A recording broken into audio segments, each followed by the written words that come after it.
Monopoly Go daily or bi-daily event strategy. So here's what I do. I'm talking about this event right here to the side if we press on it. So what I've noticed is that if you join the event, if you don't play for a certain amount of time and you just look at the timer, when the event has a low time left, for example, there are only like 5 hours left of the event, that's when you want to join, and you will get paired up with people who have not played either. So that means that you will find it easier to climb up the ranks. So as you can see, I joined this event as soon as it popped up yesterday because I was active, and now the first place person has 10,000 points collected, which is pretty much impossible to pass unless you spend money or have dice saved up.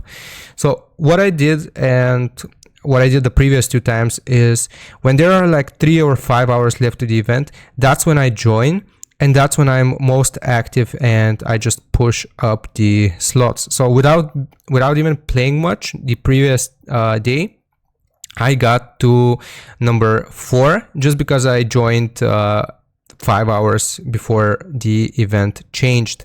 So that's a strategy that you can apply. Hope you found something useful out of this video. Don't forget to like and sub, and I'll see you next time.